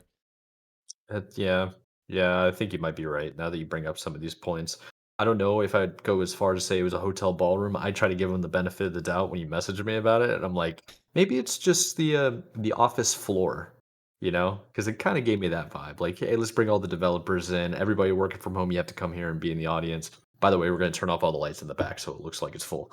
But they've canceled like a buttload of games, remember? And they laid off a whole bunch of people just in the last 2 years. The studio's struggling. But I will say, Avatar Frontiers looks kind of good. It looks cool. There was some stuff in the trailer that looked super buggy and obviously not finished, not polished. But isn't this game coming out this year, December 7th? Sure is, Mike. It sure is, brother. Figure that out. Gotta figure that out for sure. Yeah, but dude, I want to tame myself a bird or whatever the heck it's called in Avatar. I want to fly around and be a part of the world. Looks good. Yeah. Oh, you're jumping into the next game. Okay. Anyway. Okay. So yeah. Frontiers of Pandora dropping December 7th. Yeah, play it day one with Ubisoft Plus, Mike. Ubisoft Plus. What? Are you gonna get Ubisoft Plus? Nah, probably not. Yeah. Bring back Splinter Cell, and I will. Good point. See, solid point from Mad Mike in the corner over here. Just saying, dude. Speaking of games we want back, we want more shooters, right, Mike? Is that what we want? That's what I said. But do you remember what I said when I messaged you? I said X Defiant, and I'm looking at the gameplay, and the first thing I said was, "This is dead on arrival." Basically, you thought my takes on the presentation were crazy, Mike. What the heck? Okay, hear me out. This isn't bringing anything new to shooters. This is basically. I'm gonna hurt somebody's feelings. I don't want to get too harsh, but quit trying to copy COD. Only COD can be COD, man. Only COD can be COD. And then there's this other game. Let me pull up Steam because I have this other game that it's literally a mix between COD and this other game I'm thinking of. And Steam, of course, because I haven't opened it in like a week, is updating. Dude, Mike, what are you talking about, dude? See all these popular streamers playing our game? It's not dead, dude. It's not gonna die. I don't know. Yeah, a million players. I don't know what you're talking about, Mike. I'm sure it wasn't paid sponsorships. Closed betas, Mike. Come on, we had multiple. Thank you, team. Holy crap! Side note: Steam's new store update is kind of cracked. I haven't even checked it out yet, to be honest. Yeah. This is new. What the F? How could you not like Mark Rubin, Mike? Just tell me, dude. It's the COD god right here. How could you not? Crazy, dude. He's a good dude. A lot of these COD guys are over there. A lot of these pros are working on the game, Mike. Does that make you more nervous or less nervous for this release? I don't care, is what I'm saying. Oh, okay. I'm saying it's dead on arrival because it doesn't offer anything new. If it offered something new, I would be way more interested. I want to see something new, man. It's like the arena genre hasn't really done anything new in a long time. Like, what's going on? You ain't wrong. You ain't wrong, chat. You know, that's just kind of how it is. The most innovative shooter to come out in the last like 5 years was Splitgate because it had teleporters and it basically broke the maps, which was kind of a good thing in a way. Yeah. It made things very fast paced, but it's like I don't know, man. Shooters kind of suck now. I'll say it. I mean, yeah, you're not Damn, wrong. man. It's one of those things. Every time a new COD comes out, it's like new COD, and then a day later, new COD. It's like, Yeah. it's just like, oh, never mind. Check out Warzone. What's changed? Oh, the game's more buggy and the graphics are worse. Word. Like, come on, man. Before it releases later this summer, we still don't have a date for the release, by the way, of this game. But before it's released, then, like, you from June 21st to June 23rd, hear me out. You can log on and play this game, open session. They made improvements from the last beta, dude. That's all I'm gonna say, Mike. Okay. All I'm gonna say. Okay. Ubisoft Connect. You have to make sure you're in your Ubisoft account. I'll just log in on my Xbox Series X. Yeah, I mean, yeah, another shooter. I played some of this, and you know, I'm not gonna sit here and say your line, Mike. You know, from what I played, can't say your line. It's it's a shooter. You can't expect much, you know, these days from shooters. What's that third-person hero-driven game that's arena, and it starts off as if it's like Gears of War. It's like something company. Rogue Company. That we're talking about. Rogue Company. It's Rogue Company graphics with COD mechanics. That's how, ladies and gentlemen. To me. See, Sam Fisher's in this. You see this, dude? Look at this tease right here, dude. He's literally in the backdrop. But you know what we didn't get? Splinter Cell. That's what we didn't get. That would have honestly. I don't care how the presentation or any of this would have been if we got Splinter Cell. They show that. I would not care how this would look if Splinter Cell was there. I'd be like, you know what's kind of a wild take is I'm an arena shooter kind of guy and I'm not excited for X Defiant at all, and everybody else seems to be. So maybe like kind of a wild take there. But then Prince of Persia, which I am excited for, which is showing right now, looks pretty cool. They're bringing back like the time abilities and stuff like that. It's like the animations look really cool. The art style of the story looks kind of interesting as well. It's like it's just Prince of Persia. If you remember Prince of Persia, this is Prince of Persia. But why it's a wild take that I like this? Apparently, none of the reviewers do because they're saying it's like a total mess, right? I think that's what you sent me an article about it. Yeah, a lot of people are just like pooping on this game. Not gonna lie, there's been the ratios apparently for likes, dislikes, and whatnot. Haven't been the best. I mean, dude, haters. Just haters, dude. I mean, yeah, the game. I think this game looks great. It's certainly not your classic Prince of Persia game. I get that, but I mean, dude, this is the thing, Mike. If we don't think outside the box, are we ever gonna get to a new place? You know what I'm saying? If we don't adjust, so if we don't pivot every now and again, how are you gonna find something that's good? You know what I'm saying? If you're working on something, you can't just reuse the same formula. It gets old. What are you gonna take? Like, that's why I'm excited, but also scared about a new Splinter Cell game. You know, because I love that formula, the old formula, but they got to do it in a way that improves it, makes it better. And you know, it may not. I'm not gonna say that this is necessarily gonna make Prince of Persia as a franchise better, but I mean, it doesn't look bad. You know what I'm saying? So, it's true. I don't know. The Lost Crown, January 18th, 2024. I'm going to check it out. Maybe it's because I played Ori and the Blind Forest and Ori and the Will of Wisp recently, and that kind of platformer scrolling kind of game grabs my attention now. I think that might be why I'm excited. But I mean, I'm into it. I want to check it out. Yeah. Oh yeah, they go really in depth and show the actual gameplay. I think it looks clean. It looks clean. Yeah, it's a side scroller, but look at the graphics, man. I think taking the old style of a side scroller and modernizing it and making it so that you have these insane visuals. I don't know. It brings it's like side scrollers have been back and they're better than they ever have been. Literally, like actual facts. I mean, I'm looking forward to it. Come on, man. I'm just like watching this, dude. It's just looks sick. The whole time mechanics, everything decent. Combat looks sick. I think the whole mechanics of trying to like mess with time to like defeat enemies is gonna be insane, dude. Wild. It has so much potential. Very cool. Yeah. Very much looking forward to it. And you already know they spent like 15 minutes talking about it. Then it's more like 10, but you get the idea. Yeah, these are very long presentations here. Then the next thing that they jump into, I don't even know. Like, I don't know what this is. It's weird. It's very Captain weird. Laserhawk, a Blood Dragon remix for Netflix. It's basically a wild creation between like 3 different enterprises, and then they're making a Netflix series on it. Yeah, that's basically what's going on. So if you're into that, you can go check it out. Kind of cool that they're celebrating Anno 1800. They're doing new updates. I guess you skipped Skull and Bones. Or did maybe this presentation skipped it? Was it right after this? Yeah, it skipped it probably because it was going to get taken down from YouTube for like copyright. That's true. Yeah. This is the thing. They have to take out their own music. The thing is, I ripped this from like GameSpot, I think. So this isn't necessarily the source. So like a lot of the copyright stuff had to get cut. So that's why probably some of these presentations may be missing in some areas. But yeah, but they basically did it. We don't even need to show Skull and Bones. They came out.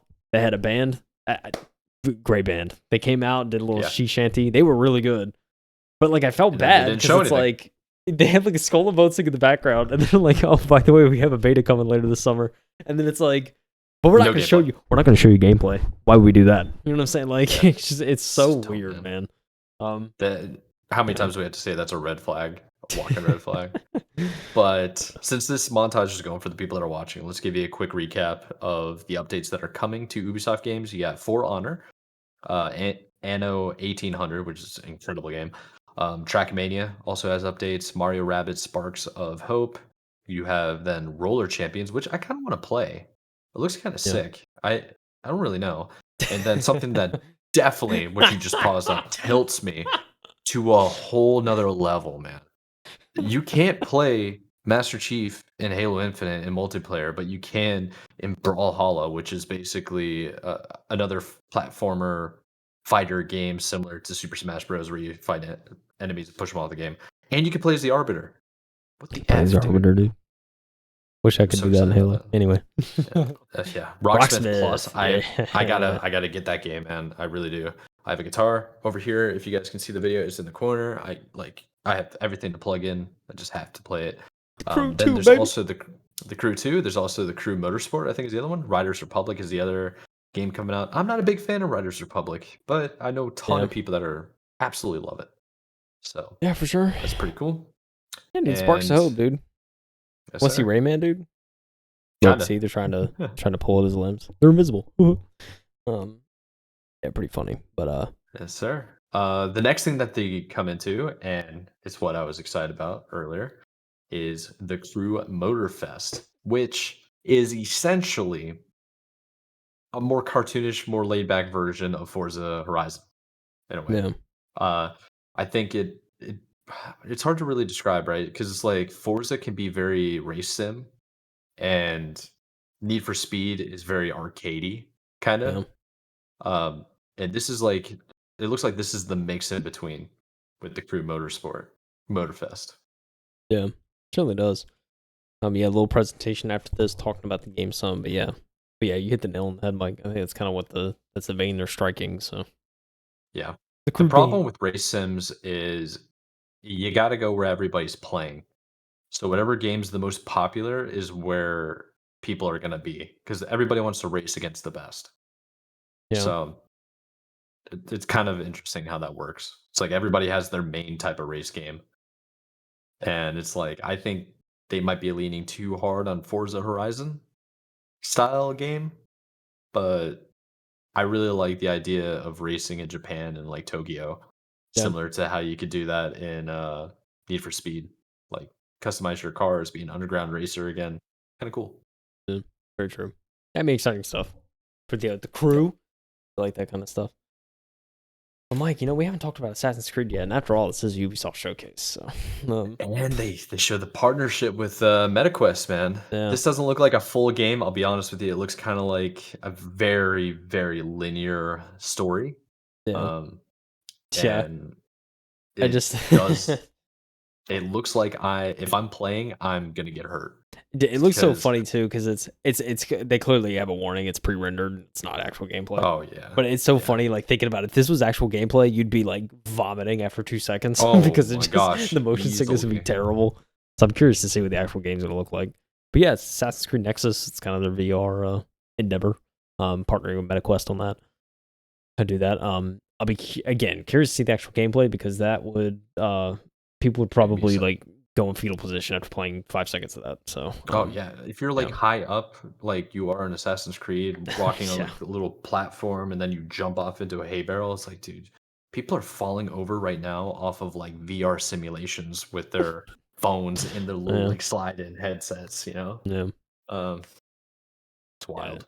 Talk about Nexus. That's not the only Assassin's Creed IP we talk about. You know, Codename Jade. It's on mobile. What you do now? It's a mobile Assassin's Creed game, baby.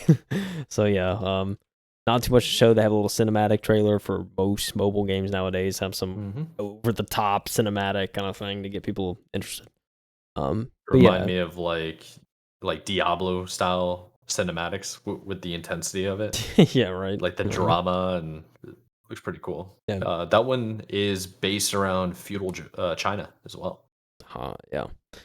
Very cool. But yeah, mobile game, you can sign up for the beta.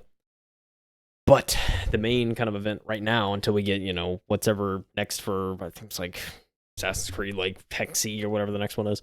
Until then, we have Assassin's Creed Mirage. It's kind of the next sort of mainline game, I think. And yeah, I mean, we've already seen gameplay for it. I mean, it's been shown off already, I think, for some of it, but we see some more. So they show more, of course, here, and it's very much an Assassin's Creed kind of back to the roots of what one was. It really is. So just very like kind of contained, hopefully a contained kind of story and not 60 hours minimum. Because I think Assassin's Creed games just got way too bloated. But yeah, so hopefully it's in that vein. Look, I think it's very.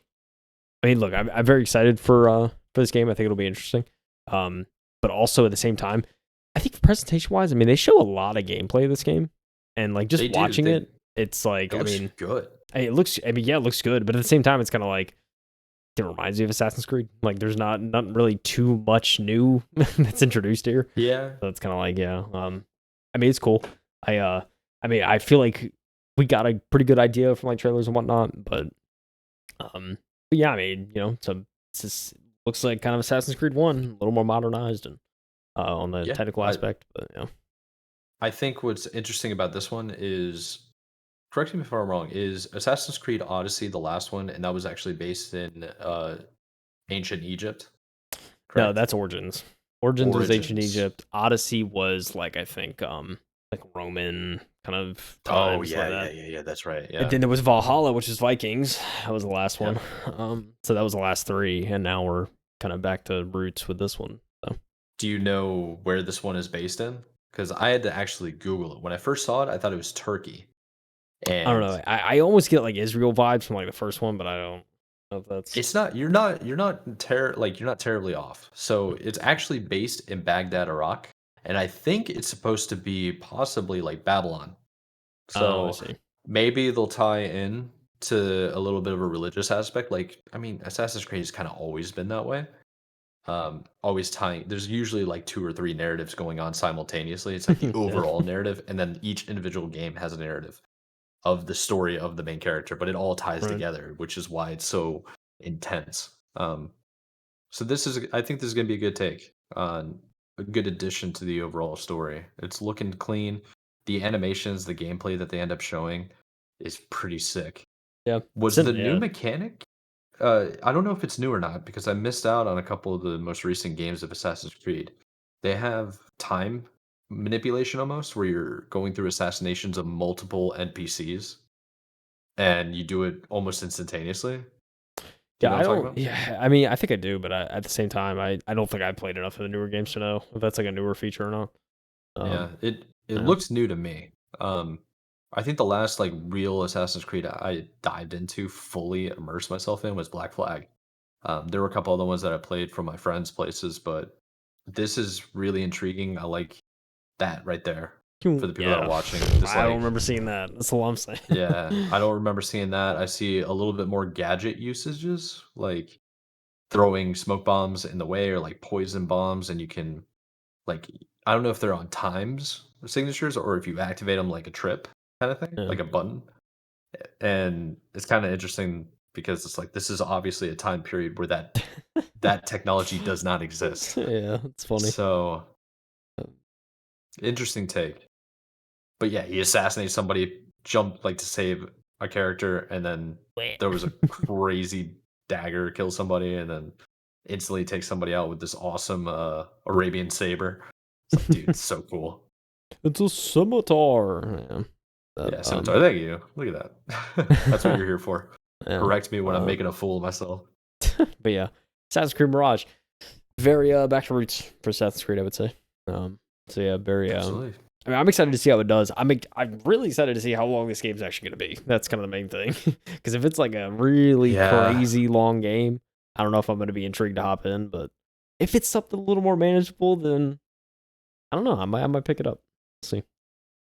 Yeah, I think that's fair. I think Assassin's Creed games have just gotten kind of out of hand. Most games now with the single player stuff, they're like, oh, you don't want to. It's like the developers are like, let's try to make our game as long as possible without actually adding content into it. Yeah, it's just like recycled crap. You get to do the same thing with different characters with a different name, but it's the same activity, and it gets stale pretty quickly. Yeah, let's say I think I mean, you just probably have to double check me on this, but I'm pretty sure that this Mirage game was actually it's retailing at 40, I think. Don't think it's full retail. So I mean that's probably some more incentive for people to jump in and try it. Because it's not going to be a $60 or $70 game. Yeah. So yeah. So I mean we'll see. I'll be curious to see reviews and everything, but Assassin's Creed, it looks like should be hopefully a nice kind of a nice segue into the next iteration of Assassin's Creed, which we should get. I agree. Hopefully in the next couple of years. So, but yeah, the CEO himself came out. I know some people. He's a very polarizing individual, especially after what Ubisoft's been through the past couple of years. Not only financially, but morally. So I won't go to too much detail, but yeah, let's leave it. Let's leave it alone. But they mentioned the day prior in the Xbox showcase that Star Wars Outlaws was going to get more presentation at the Ubisoft Forward, and we're at the end of the presentation. And what do you know? It's the last game, Star Wars Outlaws. Yeah, they essentially go through here. You get a full gameplay sequence. That's right, you get to see a mission and everything. I mean, dude, yeah, I think overall the game looks great. I definitely want to check this out. Whenever it does come out, but it's really cool, man. I really like the way they're going with Star Wars games right now. It's very similar to Jedi Survivor. Like I'm all for it, man. New characters, new worlds. By the way, let me just quick little side note. Star Wars is a universe, right? You're in a galaxy far, far away, and you can do anything. Why do we keep seeing Coruscant and Jeddah and like Tatooine, and those are the only damn planets that we see when you have all these other things that you can just the world is what you make it. Start adding cool things and take the lore or the unofficial canon, non-canon from the fan base. Like get some ideas. Yeah, dude, why don't you start branching off, man? Seriously. I like the new characters, don't get me wrong. It's really cool to see. But like we don't have to do the same era from the movies over and over again. I understand it's not a risk to do those eras because they're the most popular. Everybody knows them, and it works. But I kind of want to see the old Republic again. Like ancient old Republic. I want to see like the Sith at their height, and I want to be a villain, dude. I want to be like a straight up monster in a video game. You know what I mean? There's so many things they could do. Just take a risk. It's Star Wars. It's going to sell regardless. Yeah, it's true, dude. But going back to this game, that was just like a little tangent. Star Wars Outlaws looks good. It's an interesting take. You're not a Jedi. You're a smuggler. You're like female Han Solo, and it's looking cool. I'm into it. Very much into it. I will always disclaimer. I will say there are 2 red flags with this game. I have to point them out. Uh-oh. One of them. Okay, go for it. Look, one of them Ubisoft. That's first point. Second point, the amount of studios that are involved in this game will give you a stomach ache. Dude. It is. Yeah. He lists them off as he's explaining the game to the presenter. Every Ubisoft studio on planet Earth pretty much is involved in some aspect on this game. Like there's a lot of cooks in the kitchen. So, Yeah, definitely concerning a little bit for me, at least from my perspective. There's so many. I mean, the gameplay demo looked good, but I think as far as direction and everything, I am a little bit worried. So we'll see. I think as we get closer to release. But yeah, something that stood out to me, and it's something I feel like it's worth mentioning. So we'll see how it goes, I guess. Oh. You know what I just realized? I said I wanted to play as a villain, like a Sith Lord, and that's what The Force Unleashed was about. So, my This bad. guy, dude. My bad, they already made it. So, Hey, they but can yeah, remake it, dude. that's It's a been fact, long enough, actually. Yeah, let's go. Um, yeah, Yeah, there's not the cutscenes look phenomenal. I will say that animations look good. So yeah, it does. um, They set the stage to say it's an open world game, and it's supposed to have some like features of stealth and open combat, like vehicle combat as well, space combat, and then just branching different types of dialogues. and there's Which choices. is actually, yeah, what they're showing right now is like there's different choices in the way you say things is how like the game plays out. I'm curious if what would happen if she chose to be like try to bribe the officer that was interrogating her in that scene just then. Yeah, Would she have to be exiled? Would she have to like run away? Um, yeah. The biggest would she thing get about chased? right, yeah. I mean, the biggest thing about choice in a narrative, like where you provide the player choice, you have to like if you're gonna do that, the only effective way to do that is if they actually like move the story in different directions. Because it could be like thing, oh, you have choice, but then it all comes back to the same like path Ending. at like a Yeah. certain point afterwards. So Yeah, I it's mean, I like feel going through a like median. You yeah, I still mean, get I to the feel same like it's place. yeah, I feel like giving choice is very like it's great if you do it, but you need to see it through almost. Like you can't just I feel like it's just very gimmicky to like, oh, we have choice, but then like 30 minutes later it's the same exact like playthrough for both I agree, man. choices. So yeah, anyways. Could it be another red flag since Ubisoft? I don't know. I'm not gonna sit here and like post these up for this game. I think ship combat and stuff, the ship mechanics look pretty sick. I love how all this looks. So yeah, I'm curious. I'm intrigued, but As am I, dude. dude. I can't help but look at it. The space combat looks absolutely phenomenal. Yeah, I mean, I just see this part of the thing I hate about the current like gaming state we're in is I'm just so cautiously optimistic about everything. I just want to rip my brain out, just like not be that way. Why am I like this, Mike? You know what I'm saying? Oh, I know why you're like that. Because of EA, because of Bungie, because of uh 343 Industries. They haven't made a good game in ever. Um and then like what are the Upsetting, other yeah. major ones that have like Bethesda has been totally bombing. Ubisoft. Sorry, I always say Ubisoft. Ubisoft? Yeah, it's Ubisoft. So Ubi. I think it's like tomato tomato. Honestly, it doesn't really. it kind of is, I don't right? know. I Like think it I is. don't think I don't think it's a lost cause. I do think it's it has potential to be really good. I think Ubisoft had overall a good showcase. I don't think it was as good as like the Summer Games Fest. I don't think it was as good as the Xbox Game Showcase, but there's way more heavy hitters in those two showcases. Yeah, So, very true. Yeah, we didn't even mention there's like the Division 2 thing. They didn't show that in the oh GameSpot yeah, one, but yeah, there's like the mobile Division 2 thing. yeah, the Division Resurgence Yeah, is what it was called. yeah. Yeah, But also I just I wanted to think show. we. I just wanted to show the Skull and Bones thing real fast because it's just like you see this band. It's like, oh yeah, we're playing it. A really great band, by the way. But it's like it like goes on after this. It's kind of like okay, we see like a okay, it's cool. See like some cinematics every now and again. It's like, oh, that's cool. Yay, pirates. Pirates like for me. It just they kind of do the whole thing. uh, But it's like It's closed beta October 25th through 28th. Dude, it's absolutely mind blowing to me that we don't have a good pirate game, like an actual good pirate game. Yes, we had Assassin's Creed Black Flag, but made by Ubisoft, Dare you and that's the talk whole to Sea of reason the Thieves like Skull and that? Bones came out. Listen, Okay, how dare you? okay, yeah, that's true. That was kind of rude. Rare does kill it, but what I mean more is something that's a little bit more realistic, really dark, gritty. It's true. Yeah, Rare makes games that are kind of for everybody. I want something like rated R. I want like true. true pirate I crap. want gangrene. I want limbs falling off. I want Yes, it all, yes. dude. I want somebody to like smile and missing all their teeth, and it's like gross, man. I want the Like nights of absolutely chugging insane. rum they found on an island. You know what I'm saying? 100%. Yeah. Sea of Thieves is actually kind of sick now that you mention it. But like we need more pirate games, I think, and the success of something like Pirates of the Caribbean, the success of Assassin's Creed Black Flag, it's like Skull and Bones could have that potential to be one of those amazing pirate games. But there's just too many red flags. The game's gonna, I just don't trust it. Pretty much. I see, Too that's many the thing. delays.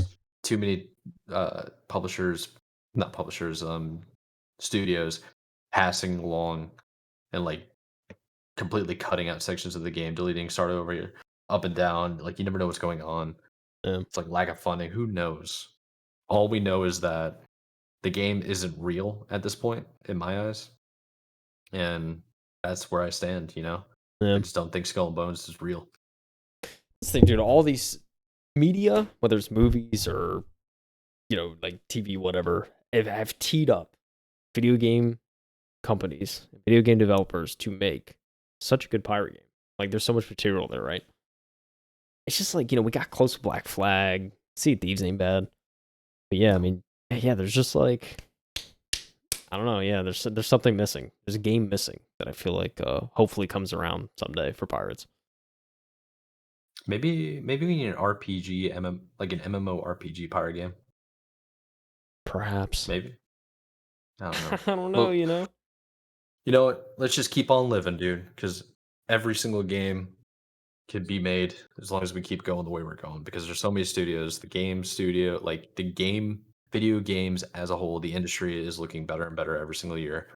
And I know there's a lot of haters, especially right now, not seeing the game they wanted to see. I saw a lot of people watch the Xbox Game Showcase, go on Twitter, and they're just like boring. Everything here is trash. It's just like, dude, maybe you need to broaden your horizons and realize like it doesn't always have to be your favorite game to show up and actually be good. No. It's like, how about you give the indie devs some like showcase and some love? Why don't you try something else? You know what I'm saying? Seriously. Give it 5 minutes. If you don't like it after 5 minutes, that's fine. You tried. Honest to God, like my go-to now, anytime somebody tells me they hate the game that they're currently playing, I'm just like, go play Ori and the Blind Forest. Play that for 30 minutes, okay? Tell me you don't like video games again after you play that. Tell you, dude. That's where I'm at. Go play Fallout 76 for 30 minutes. I'm just kidding. Don't. I mean, if you like RPGs, maybe, but I don't know. No. Start them off small, man. Start them off small. True. Play It Takes Two for 30 minutes with a loved one and tell me. That's a good point. Yeah, that's a good point. Crazy. Play Splatoon. Splatoon, dude. Splatoon 3 on the Nintendo Switch. Yep. That dude. Correct. There's a lot of stuff out there, but Yes, sir. Dude, this might be our longest episode, Mike. I'm gonna say it right now. This is by far our longest episode. You know what we should do? Maybe consider is breaking up the sections and putting them to YouTube in section format. Break down Showcase, Xbox Showcase, Starfield Direct, and Ubisoft Showcase. I mean, but for people that are maybe it's their first time ever listening to us, and if you made it this far, we appreciate you. Absolutely appreciate you. This is a long one. We usually try to stick to an hour. And as you can tell, if you go through our timestamps on our catalog over here, by the way, this is our 90th episode for the M2 podcast. Overall. Hey. But that was a side note. But we usually try to stick to an hour. But if you've seen our catalog, it's mostly like an hour 15, hour 20. This is by far our longest. So we gotta let the people go, man. I haven't eaten dinner yet. I got things I gotta do. We just covered everything they needed to cover. Next week, let's talk about next week. We're going to be back to our scheduled programming. We're going to be covering the week in review news. I'm kind of excited, to be honest, to get back to regular programming. I love the showcases, but 2 weeks is a lot. Yeah. But I think that's really all there is to say to it. I would say go check the links in the description. I mean, we're going to have links, but they're basically going to be the Xbox YouTube links, right? And the not much to share, right? Ubisoft. Yeah, it's like, just hope you enjoyed it. Hope you liked our review and our take and our, I guess, this is React content, basically. So, thanks for sticking around. We appreciate you. Yeah, bro. Yeah. Appreciate you guys. Thanks for listening, dude. Yeah, you want to close them out? I always close them out. You did all the talking this time, man. Yeah. Did you talk about the links in the description? Yeah, you did. know, we have all the we have all the links there. We have all the social media. Yeah, I mean, overall Xbox Showcase. I will say, kind of my thing. I think Xbox Showcase was fantastic this year. What I always look for in these showcases. I'm glad we got a good one this year. Ubisoft Showcase games weren't too bad. Performance could be better, but yeah, I think if anything, everyone should have something to look forward to this fall, which I feel like I haven't been able to say for a couple years now. So very excited about that. Yeah, dude. I just appreciate everyone sitting here listening, watching, and hopefully you check out some of the segments and the shorts that we make too. You know, kind of just check out all the content. We try to have a little fun with it. So we're gonna be cooking in the kitchen. We're almost at 2 hours, so hope everyone has a great weekend, and we'll see you all next week for a wonderful scheduled programming. EM2 podcast, episode 90 in the books. Bye, everyone. See you later. Bye. Have a good one.